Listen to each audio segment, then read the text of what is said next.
ये कहानी है अनंतपुर नाम के उस शहर की, जो बाहर से जितना चमकदार दिखता था, अंदर से उतना ही उलझा हुआ था। ये शहर अपने चौड़े रास्तों, ऊंची इमारतों और कभी न सोने वाले बाजारों के लिए जाना जाता था।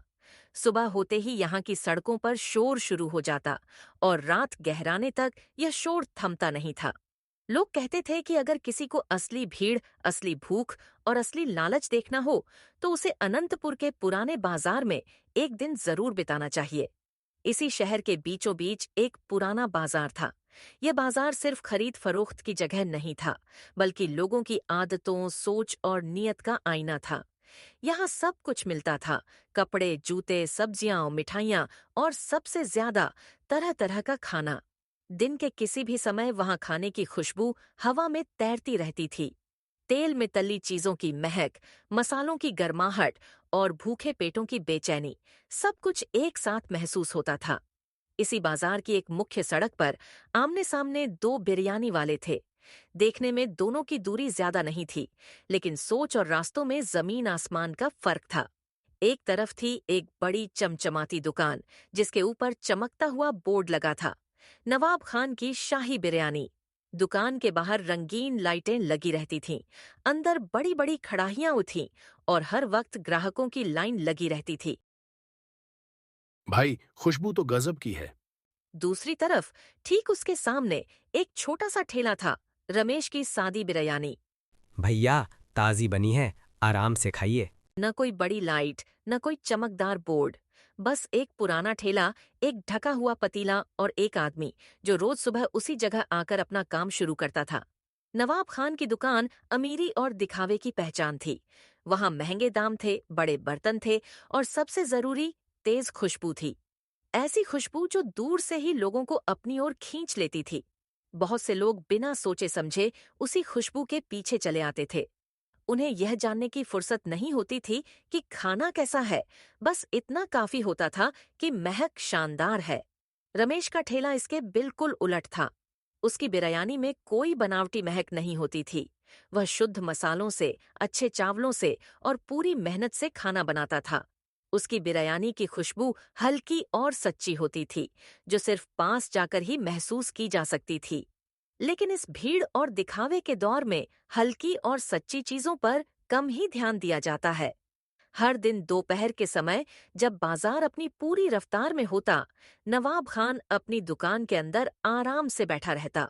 उसका ध्यान ग्राहकों की संतुष्टि पर कम और बिक्री पर ज्यादा होता।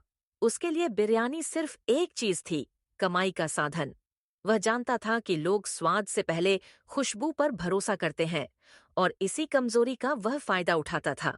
बासी चावलों में नकली केमिकल मिलाकर वह ऐसी तेज खुशबू पैदा करता था जो असली मसालों को भी पीछे छोड़ दे। मालिक, ये ठीक नहीं है। चुप, पैसे आ रहे हैं ना? दिन ब दिन उसकी दुकान की भीड़ बढ़ती जा रही थी। लोग वहां खाते, कुछ बीमार भी पड़ते, लेकिन ज्यादातर लोग कारण नहीं ढूंढते थे। उन्हें लगता था कि शायद उनकी तबीयत ही खराब होगी। इस बीच नवाब खान की कमाई लगातार बढ़ रही थी, और उसके साथ उसका घमंड भी। उधर रमेश की हालत बिल्कुल अलग थी। वह रोज सुबह जल्दी उठता, अच्छे चावल साफ करता, मसाले खुद पीसता और पूरी ईमानदारी से बिरयानी बनाता। उसकी पत्नी और बच्चे जानते थे कि घर की हालत ठीक नहीं है। कई बार पैसे कम पड़ जाते, कई बार उधार लेना पड़ता, लेकिन फिर भी रमेश ने कभी मिलावट का रास्ता नहीं चुना। उसके लिए खाना सिर्फ पेट भरने की चीज नहीं था, बल्कि एक जिम्मेदारी थी। शाम होते होते जब बाजार की भीड़ कम होने लगती, रमेश का ठेला अक्सर लगभग वैसा ही रहता जैसा सुबह था। कुछ लोग आते, खाते, तारीफ भी करते, लेकिन वह भीड़ कभी नहीं बनती जो नवाब खान की दुकान पर दिखती थी। आज भी ज्यादा नहीं बिका। कोई बात नहीं, ईमानदारी मत छोड़ो। कई बार रमेश उदास हो जाता, लेकिन फिर भी वह खुद को समझाता कि गलत रास्ते पर चलकर मिली सफलता असली नहीं होती। ऐसी ही एक रात थी। बाजार बंद हो चुका था, सड़कें लगभग खाली थीं और हवा में दिन भर की मिली जुली खुशबू अब ठंडी पड़ चुकी थी। रमेश अपने ठेले के पास बैठा था, थका हुआ और परेशान। तभी वहां एक अजीब सा सन्नाटा महसूस हुआ। उसी सन्नाटे के बीच एक साधु प्रकट हुआ। उसका चेहरा शांत था, आंखों में गहराई थी और चाल में अजीब सी स्थिरता।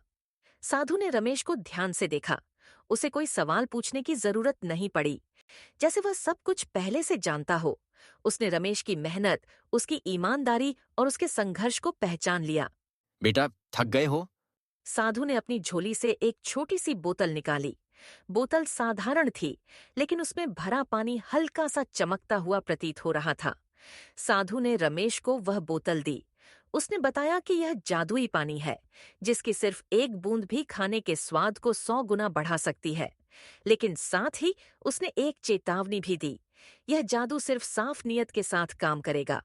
अगर इसमें लालच मिला तो परिणाम भयानक होगा। इतना कहकर साधु वहां से चला गया, जैसे वह आया ही न हो। रमेश पूरी रात उस बोतल को देखता रहा। उसे समझ नहीं आ रहा था कि वह सच है या कोई परीक्षा। अगले दिन उसने बहुत सोच समझकर सिर्फ एक बूंद अपनी बिरयानी में डाली। उसने न ज्यादा डाला, न किसी को बताया। उसने वही किया जो साधु ने कहा था। उस दिन बिरयानी की खुशबू बिल्कुल वैसी ही थी जैसी हमेशा रहती थी, साधारण, हल्की और प्राकृतिक। लेकिन स्वाद कुछ और ही था। जिसने भी एक कौर लिया वह रुक गया। लोग हैरान थे कि इतनी सादगी में इतना गहरा स्वाद कैसे हो सकता है। धीरे धीरे लोग रमेश के ठेले के पास रुकने लगे। भीड़ छोटी थी, लेकिन सच्ची थी। पहली बार रमेश को लगा कि उसकी मेहनत रंग ला रही है। ये सब नवाब खान ने भी देखा। पहले तो उसने ध्यान नहीं दिया, लेकिन जब उसने देखा कि उसके कुछ पुराने ग्राहक रमेश के ठेले की तरफ जा रहे हैं, तो उसके मन में जलन पैदा हुई। उसे यह बात बर्दाश्त नहीं हुई कि एक गरीब आदमी उसकी दुकान से ग्राहकों को खींच रहा है। लालच ने नवाब खान की सोच को पूरी तरह ढक लिया। एक रात जब बाजार बंद हो चुका था, वह चुपके से रमेश के ठेले के पास पहुंचा। उसने वह छोटी सी बोतल देख ली और बिना सोचे समझे उसे चुरा लिया। उसे लगा कि जादू अब उसके हाथ में है। अगले दिन नवाब खान ने लालच में आकर पूरी बोतल अपनी बिरयानी में डाल दी। उसने सोचा कि अब उसकी बिक्री पहले से भी ज्यादा बढ़ जाएगी, लेकिन उसने यह नहीं समझा कि जादू और मिलावट कभी साथ नहीं चलते। नकली केमिकल और जादुई पानी आपस में मिलकर जहर बन गए। उस दिन जैसे ही लोगों ने उसकी बिरयानी खानी शुरू की, हालात बिगड़ने लगे। लोगों के पेट में दर्द होने लगा, कुछ लोग उल्टी करने लगे और बाजार में अफरा तफरी मच गई। पुलिस और फूड इंस्पेक्टर को बुलाया गया। जांच हुई और सच्चाई सामने आ गई। नवाब खान की दुकान से केमिकल बरामद हुए और उसे गिरफ्तार कर लिया गया। उसकी चमकदार दुकान सील कर दी गई। जो लोग कल तक उसकी बिरयानी की तारीफ करते थे, आज उससे दूर खड़े थे। उधर रमेश की ईमानदारी की पहचान बन चुकी थी। लोग अब उसके ठेले पर भरोसे के साथ आते थे, क्योंकि उन्हें पता था कि वहां दिखावा नहीं, सच्चाई मिलती है। समय के साथ अनंतपुर ने यह सबक सीख लिया कि असली जादू किसी बोतल में नहीं होता। असली जादू इंसान की नीयत में होता है। जो सच्चाई के साथ काम करता है, उसकी जीत देर से सही, लेकिन पक्की होती है।